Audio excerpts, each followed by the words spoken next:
Hi everybody, this is Jen with Caketastic Cakes, and I'm going to show you how I made a doggy cake that was going to be for a gender reveal. The dog was going to eat his doggy cake and get to the center and find out if the fur baby was going to have a human brother or sister. So, if you've made dog cakes in the past, you know they can be expensive with like the cream cheese and pumpkin. I found this recipe, decided to try it, and I was very happy with it. It's more affordable and it's easy. So, bonus, right? All right, I'm going to walk you through it quickly. I'll also have the link, the recipe in the description below. I'm used to saying link, and you can check it out yourself. So you're going to start with 2 eggs in your mixer, half a cup of peanut butter. Make sure you get the pure stuff, that it doesn't have any of the chemicals in it that hurt doggies. A quarter cup of your oil. I use canola oil. And then I bumped my camera so it's crooked now. I added 2/3 of a cup of milk. You're going to add 1/3 a cup of applesauce is what I used. And as you're mixing it up, you add 2.5 cups of shredded carrots. So that's like mostly it right there. You're going to add some flour or baking soda in a moment, but that's the gist of it. So right there, you're dealing with peanut butter, oil, milk. I actually used oat milk because I make my own oat milk. I used applesauce for a sweetener. You could use honey or maple syrup or skip it. You don't have to do anything because it's a dog. They'll eat all kinds of stuff they really shouldn't. All right, so once it's all mixed up, you're going to add 2 cups of whatever flour you're using, wholemeal, whole wheat, or white, whatever. It's still your dog. And then 2.5 teaspoons of baking soda. That was the little cup that I was sprinkling in as I was pouring the flour. Now, this stuff forms a very thick paste-like dough. It's not really much like a batter. It's not going to rise that much, but again, it makes a good size. Those are 8-inch pans right there I'm using.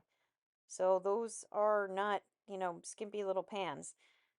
Now I'm going to divide the batter in half. I'm smearing it down and making it even with my spatula there.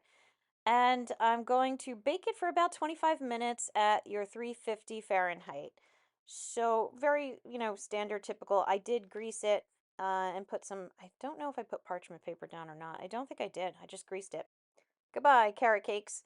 Okay, now for the potatoes. You peel them and then you're going to weigh out between 1 pound, 2 ounces to 1 pound, 4 ounces of your potatoes.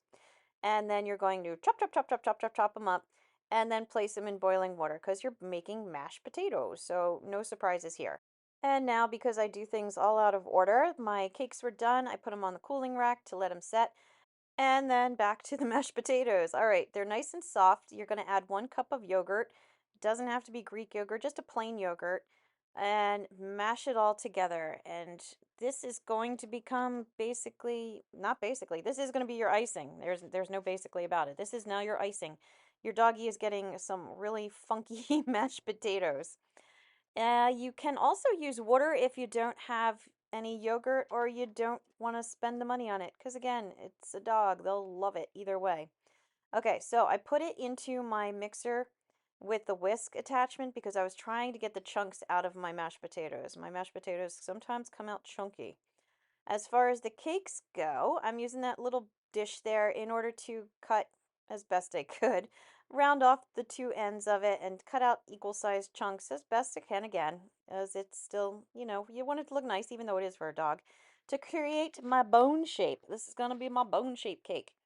Yeah, that little hand there was my husband grabbing a piece of this cake. He didn't care for it. It's more for dogs, I gotta say. You can eat it, of course. It's just not sweet. So I trimmed off the two sharp edges so it's less like a bow tie. I'm cutting off one little triangle out of the center of each end, again to make it more bone shaped. And then I'm going to hollow out the center in a sec in order to make the filling. My dogs were circling. They loved the smell of this. That's how I also knew that this recipe was good because they loved those scraps I'm digging out.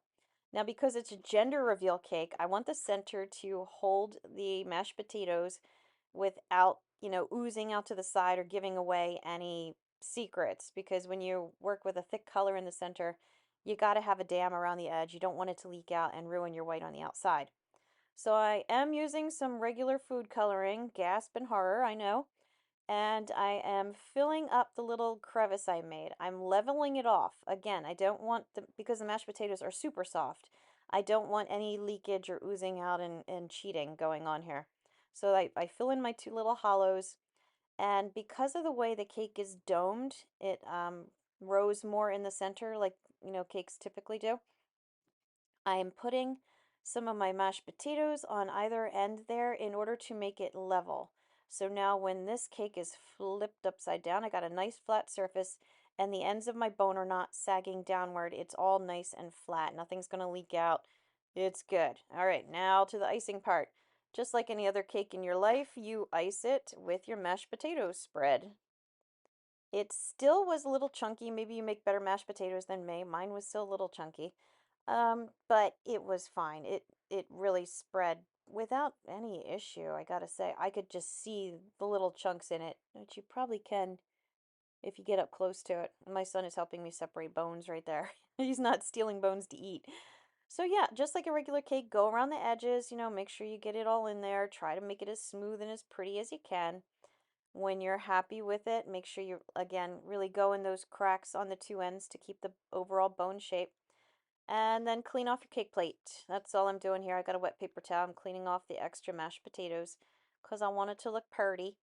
I don't care too much about how nice and sharp my edges are because I'm going to cover them. So I've got some more of my Quotey Fingers icing.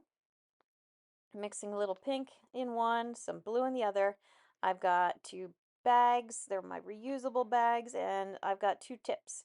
If you're going to do this and you have chunky mashed potatoes like me, I strongly recommend you use a tip with a wide open hole in it. So maybe like a large French tip or something like that. Not so much a closed star because the chunks will get clogged and then you get very impatient because you have to dig them out. So I'm just alternating. I'm doing my pink stars, I'm doing my blue stars, and I'm going to go around the entire base of the cake and then around the entire top of the cake.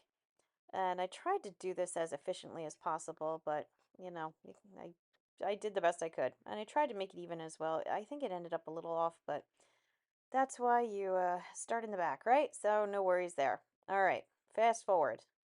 And voila, it's done. Okay, now to write the words. For this, I cheated. I did use some actual buttercream icing that I had a little bit left over.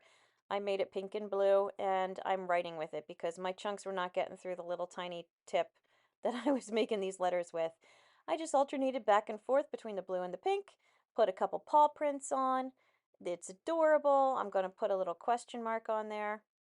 And I already cleaned the tip, so I just put a little dot of blue with my pick. Throw a couple milk bones on there, which it doesn't even really need, honestly. Like, you can see me all hesitating and acting weird with it. But I put them on. It's super cute, and here's the results. Yeah. Front teeth. Alright, I think Diesel gave Come up. on, D! Diesel's already given up. He's done.